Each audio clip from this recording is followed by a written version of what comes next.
This article contains affiliate links. We will receive a commission on any sales we generate from it.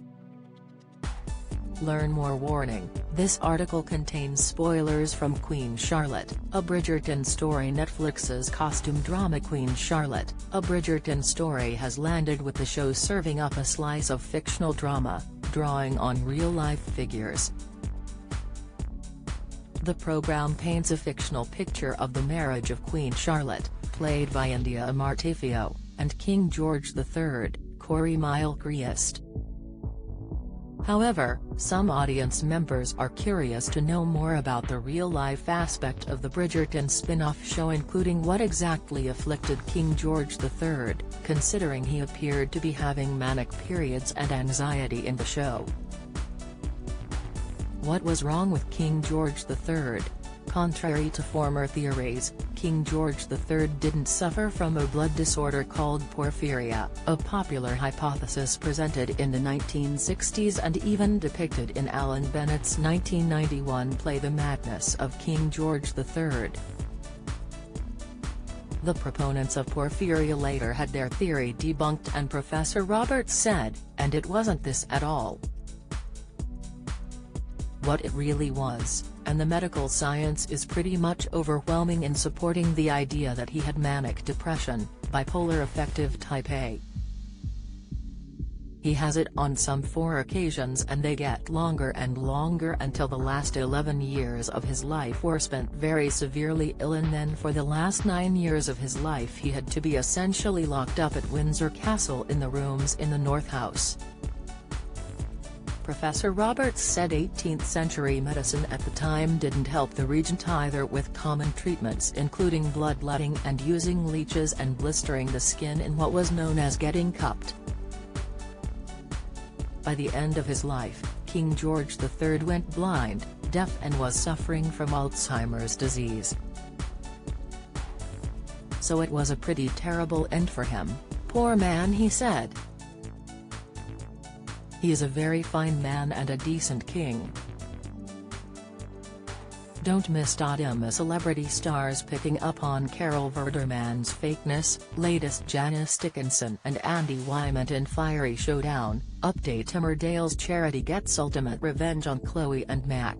Theory: get Netflix plus Sky TV channels plus BT TV box for just £6, £20, £1 view deal. BT is offering new and existing customers the chance to get a Netflix subscription, worth £6.99, and a Now Entertainment membership, worth £9.99, with its popular BT TV box for just £1 per month.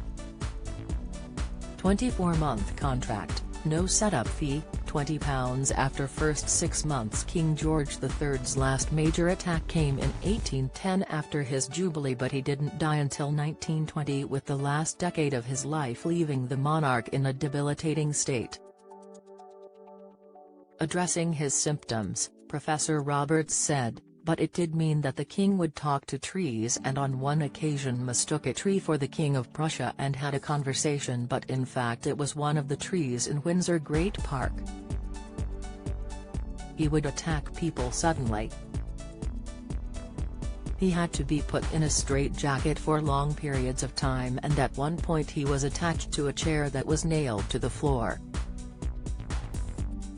Eventually, King George III was looked after by Dr. Francis Willis and his children, who opted for a less harsh form of treatment which involved going for long walks to wear him out."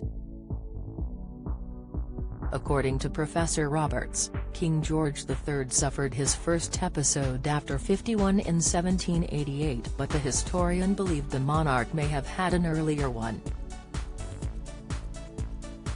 "Not all historians agree with me, and so it's not definitely proven, but the one we're definitely certain of is the one in 1788, he said. Much like Queen Charlotte depicts, the royal couple had a loving relationship, a very happy marriage, 15 children, 13 lived to old age. They had a very happy and loving, and obviously with 15 children, a fairly physical relationship. with Professor Roberts adding, "His home life was very happy. Charlotte was a great woman, a huge philanthropist, spoke several languages. The poor woman had to marry 6 hours after having met him for the first time. It's a story that turns into a genuine love match." Queen Charlotte, a Bridgerton story is streaming on Netflix now. George III, The Life and Reign of Britain's Most Misunderstood Monarch by Andrew Roberts is available to buy now.